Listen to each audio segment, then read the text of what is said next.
Hey, what's going on? Jake here with Uncommon EDC, checking out the TrustFire MC1. This is a flashlight in their EDC line with a maximum output of 1,000 lumens. Gonna run you right around $56. And really compact flashlight, super cool. Full transparency up front. They did send this over for me to review. As always, I send over kind of a list of guidelines for me when I review products that are sent to me, and that includes an honest review, talking about good and bad. Not gonna send them to review prior to publishing or anything like that. And so there's a whole list of things, but those are kind of the most important points, and they obviously agreed to it because now I'm making a video. And so again, $56, super compact, really cool little flashlight. It's 1,000 lumens, but there's a few different modes on here. In terms of scale here, this is a 2.165 inch long flashlight, just over 3/4 of an inch in diameter at 0.79 at that thickest point, and weighs in at 1.57 ounces, so super lightweight. Now, it also has this S-clip, which is really cool for obviously clipping into your hat, but also functions as a standard pocket clip. So always like to see that in pretty much any flashlight that's not just gonna weigh your hat down and rip it off your head. But especially in these like lightweight, smaller flashlights, you definitely love seeing that S-clip. Now, there's also a magnetic base, and that works for if you want to put it on the hood of your car, your fridge, or really toolbox, anything that's metal. And you can see it here on the knife. It's extremely stable. It's not going to fall off, and this isn't even fully contacting it right now, but not going to fall off there. It's also magnetic charging, and so that side section also will work as a magnetic kind of access point where you can put it on top of stuff at a different angle if you need to. This one, it's not quite as stable, but if you're not shaking it, it's probably not going to fall off. If it's magneted to a stable surface, it's probably going to be pretty stable there. It might slide down a couple inches, but the end magnet is obviously much stronger. Now, let's get into the different modes. There's basically 5, although one of them is lockout mode. So to get to lockout, you double click this button, and you're gonna access all of the modes through this single button. And double clicking that's gonna get you to a flash twice to show that you're in lock mode. And then anytime you try and access any of the other modes, which the main ones are accessed by holding this button for about 0.8 seconds, there you're gonna get that flash showing you that it's in lockout mode. So if you want to get out of it, you just double tap it, and that's going to be the equivalent of holding it for 8.8 seconds in the unlocked mode, where it's going to jump into the last mode that you were in. And so this looks like maybe a medium. There's high and then low. And usually I'll actually leave that in low mode. Not sure why I left it in medium, but usually I'll leave it in low mode. It does have an onboard memory, and so it's going to pick up whatever you last did, unless you remove that battery, which is again pretty standard. It needs some sort of juice. Even if the battery is dead, it kind of remembers that, but if you take it out, it does lose that memory mode. And so low mode is 15 lumens, rated for 35 hours. I didn't test it in low mode for 35 hours. I did leave it in low mode for a couple hours just to see if it got hot. It did get a little bit warm, but not nearly as hot as it gets in high mode.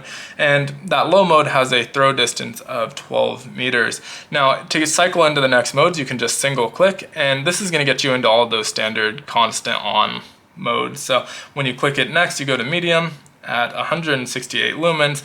That's rated for 139 minutes, so just over 2 hours, and a throw distance of 51 meters.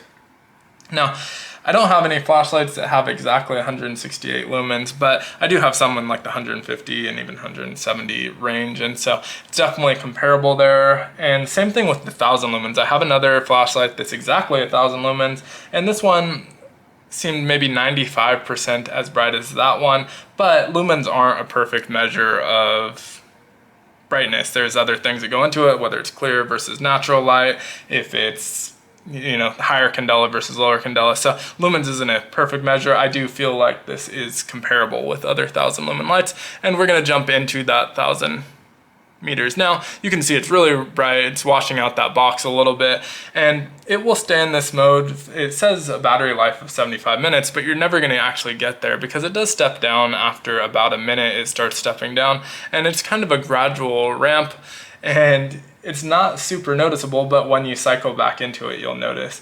And the other thing about this super high mode is it starts getting pretty warm. This is an aluminum body, and I did it for about 10 minutes in that high mode, and anytime it would ramp down, I would cycle back into high mode, and the body got warm, but not super uncomfortable. And then the kind of lens, this rim right around the lens, and the charging port get a little bit hotter. And those were a little bit uncomfortable, but not to the point where they're gonna burn you or anything like that. And you may or may not have noticed that right now we're not as bright as when I first turned it on. I don't know that we're quite to medium, but it at some point does drop down to, I'd say, a little bit under medium, maybe 150 lumens. And that's normal. It's not something that's unique to this flashlight or a kind of malfunction. That's a safety feature, and so that step down is to be expected. So not a worry there, but just something to be aware of. So now I'm going to cycle into low and then back into medium, and you'll probably notice that the medium is going to be pretty comparable to where we're at now, even though I'm in high mode. So one click down to low and then medium, pretty much identical, but we can ramp back up into high mode now. So there's not anything keeping you from ramping up to high mode as soon as it ramps down. And so if you want to, you can do that, but it is going to get hot and deplete your battery. Also, a lot of times it really destroys your night vision. So again, I just prefer this low mode, but obviously up to you. Now to get into the last mode is SOS. I'm not going to do it just because it's uncomfortable on my eyes, it's uncomfortable on your eyes, and have to put a seizure warning, but holding it for 2 seconds will get you into that SOS mode, which is in that 1000 lumen brightness. Now, you should expect, I guess, probably similar to the battery time of 1000 lumen mode at 75 or so minutes, but again, haven't tested that out myself yet. The charging on here is through this wireless charging port. It is a proprietary charging cable, so you can see it'll just grab onto there. Really nice when you're at home. The big downside of that is the same downside that you get with any proprietary magnetic charging cable. Is really great for home, but this is an EDC flashlight. You're expecting to use it outside of the house, and if you lose that cable while you're out, like maybe on a road trip, you basically don't have a flashlight anymore once that battery dies, because you have to order a new one. There's no gas station that sells the TrustFire proprietary magnetic charging spot. And so in an EDC flashlight, I'd probably prefer to have just a standard USB-C. Most flashlights, that's probably true, honestly, and it gets a little bit less of a problem as you get more into that ecosystem. So if you have 10 TrustFire flashlights that all have that same magnetic charging port, a little bit less of an issue, but I only have one, and so if I lose or destroy this cable, I'm basically out of luck.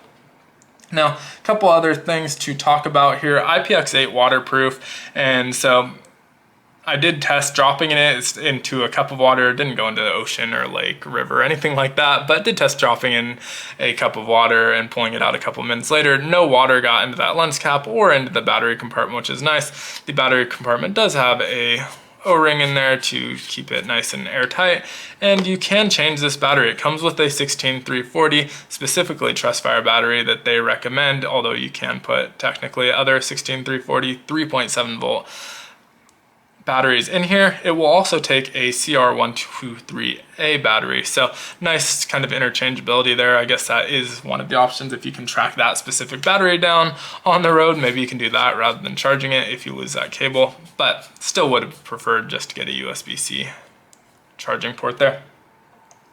This two-way pocket clip is removable if you do choose to remove it. I find it pretty helpful. It adds to the grip a little bit. It keeps it from rolling, so I like that. There is a tiny lanyard hole back here. I'm not sure how well that's showing up. A little better with my finger behind it, I guess. Really small lanyard hole. You're not going to be able to thread, your own paracord or anything like that with beads on here, but it does come with one of those kind of standard wrist straps that you can put in there that has a thinner line at the end and a thicker, more similar to paracord line in there. So don't plan on using that, but it's there if you want it. Definitely wouldn't have minded seeing a little bit of a larger one there. Now, also rated for 1.5 meter drops. Didn't try dropping it because I didn't want to break it before my review, but in theory it can withstand some standard drops. If you're dropping it from waist level, it's probably going to be okay. If you drop it from waist level 100 times, maybe not, but once or twice isn't going to kill you. It is aluminum, so you're going to get this finish is going to get scratched up if you drop it, but it shouldn't affect the overall functionality. Now, one other thing that I will say is that they use these blue accents, which I think look really nice, but kind of give you that brand recognition that you're really going to see in their competitor. And so if it were me, I would change that to something that's really unique to their brand, TrustFire, maybe a green or an orange, something that's going to set them a little bit apart, because that competitor does make a similar flashlight at a similar price point, similar lumens. You know, I don't know the exact modes and how those compare, but they are a really similar flashlight, and I'd want to set myself apart. Again, TrustFire has been around for a while. You do get a 3-year warranty, and it seems to be pretty reliable. I've seen pretty positive reviews for them, but have only had this for about a week at this point, so can't speak on really the long-term outlook for this. But if I do have any updates, I'll update it eventually. Maybe I'll also add it in the comments, just so that's a helpful, easy way to find it, because you may not ever come back and look for that video. But so far I've been really impressed with it, especially at this size. I really like the size of this. It's gonna, fit in pouches really well, fit in your pocket really well. It could make a kind of a keychain size light. It's a little bit bulky for that, but if you remove that pocket clip, it would make kind of a cool keychain light if you can get a keychain onto this really tiny hole. Not 100% positive you can, haven't tried that yet, but would make a cool kind of keychain light as well. But let me know what you think down in the comments. I will provide links to this in the description. I'm not affiliated with them yet. They do have an affiliate program, but I didn't sign up for it yet. If I end up checking out more flashlights from them, I probably will. But for now, I'll just link you to the product page for this and check them out if you're interested. But thanks again for watching. Be sure to like, comment, subscribe, hit the notification button, and as always, hope you have a great one. Take care.